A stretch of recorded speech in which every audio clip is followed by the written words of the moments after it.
මේ ඊයේ පෙරේද එකක් දැක්කේ නැද්ද ලංකාවේ? අර සංජීව කියලා කොල්ලෙකුට වෙඩි තිබ්බා මතකද මහාධිකරණයේදී? පාතාලේ. ඒ වෙඩි තියාපු වෙඩික්කාරයා වෙඩි තියලා පැන්නනේ.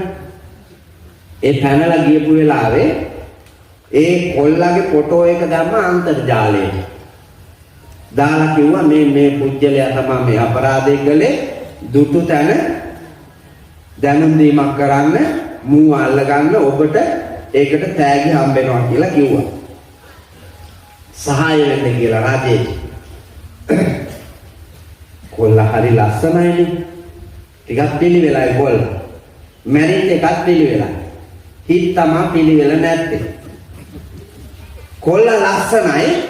ලංකාවේ ගෑනු ප්‍රවෘත්ති දානවා අන්තර්ජාලයට ඒ ළමයාව අත්අඩංගුවට ගන්න එපා, හිරේ දාන්න එපා, ලස්සනයි.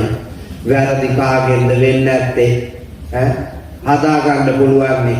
ඔයාලට බැරි නම් අපි හදා ගන්නම් අපිට දෙන්න. එකම පිරිමියෙක්වත් දැම්මේ නැහැ. එකම පන්සලකින්වත් දැම්මේ නැහැ. එකම පල්ලියකින් කෝවිලකින් දැම්මේ නැහැ මේකව හදා ගන්න දෙන්න කියලා. ඔක්කොම ගෑනු දැම්මේ සිංහල ගෑනු. ඔක්කොම ගෑනු දැම්මේ ඒ දාපු ගෑනු ඔක්කොම සිංහල. මුස්ලිම් දෙමළ නැහැ. එතකොට උඹලා කොහෙද ඉන්නේ? හාමුදුරනේ අපි දන්නේ ඒකට දැම්මේ නැතුවට වෙන වුණ දාලා ඇතිනේ. අන්තර්ජාලයෙන් අර කොල්කඩියන් එකටම දැම්මේ නේ. තව වුණාට මේ අඟුණාවල පැත්තේ. හොඳට හොයලා බැලුවොත් එහෙම පේන්න ගන්නවා. ඔයක පේන්න හොඳටම පුළුවන්කම තියෙන්නේ Tamanටමයි. තමන්ගේ හිතේ තියෙන චිත්‍රපටයක් වාගේ ජීවිත කාලේ කරපුවා අන්න ඒ ටික බලා ගන්න පුළුවන් නම් නිවැරදි වෙන්න හරිම ලේසි. නීතියට උචිත නැති, සමාජ ධර්මතාවලට උචිත නැති, සංස්කෘතියට ගැලපෙන්නේ නැති, බෞද්ධ දර්ශනයට ගැලපෙන්නේ නැති, සමාජ ආචාර විද්‍යාවට ගැලපෙන්නේ නැති යමක් තමන්ගේ ජීවිතය තුළ තියෙද ඒක සම්පූර්ණම ජීවිතයෙන් අයින් කරන්න ලේසියෙන් බෑ. යුද්ධයක් වාගේ ඕනේ. නවත්තන්න ලේසියෙන් පුළුවන් බෑ. යුද්ධයක් කරනවා. දැන් අරක්කු බොන මිනිහෙකුට අරක්කු බොන එක නවත්තන්න කිව්වට නවත්ත ගන්න බෑනේ ඇත්තටම. ඇයි? හිත යුද්ධයක් කරනවා. යකෝ එපා කිව්වනේ වැඩේ ඒ හින්දා නවත්තපන්. නෑ මම බොන්න ඕනේ. අය බොන්න නැතුව අය හිතම කියනවා. ඒ හිතම ආපහු කියන නෑ බොන්නේ නෑ මෝඩයා මෙහෙ ආර කෑල්ල අරුම් බලාගෙන ඉන්නවා. මග ඔය සාක්කිය සල්ලි තියෙන්නේ මේ වරක යන්නේ. ඇදගෙන යනවනේ.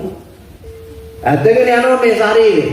ඇදගෙන ගිහිල්ලා වෙලා කසිප්පු පොලේ තියෙනවා. බීපිය දැන් බීපි සතෙක් වාගේ කරනවනේ. සතෙක් වගේ කරනවා අර මීහව.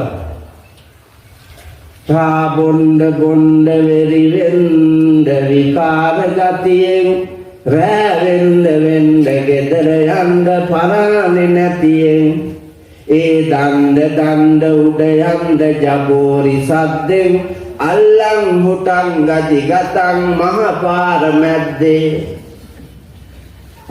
බීපුවාන් වෙච්චි දේ අර ඇත්තගෙන ගිහිල්ලා එවලා අර නරකාදී එපුවාට පස්සේ ඒකට වෙච්ච දේ බලන්නකො. ඉස්සර ජනකවිය කොහොමද කියන්නේ? හූ කිව්වේ නෑ අර කවැටෙනවා බලාගෙන. දැන් නම් මොඩියෝ කරන්නේ මොකද්ද? කසිපු බීලා එකක් වැටෙනවා දැක්ක ගමන් හූ කියනවා. හූ කියනකොට මුළු ගමම වපුරලා යන්න කුණු කරපු කියනවා අරක. එහෙම හරක් හිටියේ නෑ මේ කාලේ. දැන් මේ ඉන්න හරක් ඒ කාලේ ලංකාවට ගෙනත් තිබ්බේ නෑ. දැන් මේ හරක් ගෙනත් ඉන්නේ. ඒ හරකුන්ට තේරෙන්නේ නැහැ. යා යුතු මග නොයා යුතු මග කල යුතු දේ නොකල යුතු දේ. දුකක් දැනුණාම සියදිවි නසාගත්තේ නැහැ. දුකට කවි කිව්වා. ඔව්. වේදනාවක් නැති බැරිකමක් ආවම ඒකට සියදි විනාසා ගත්තේ නැහැ. ඒකට කවි කිව්වා, සින්දු කිව්වා.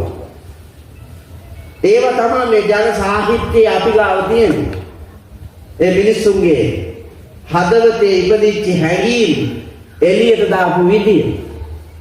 අද හැඟීම එළියට දාන්න එකෙක්ව මරලා, කපලා, කොටලා තමන්ගේ ජීවිතය විනාශ කරගෙන, එහෙම නැත්නම් කවුරු හරි දූෂණය කරලා, එහෙම තමයි හැඟීම එළියට දාන්නේ.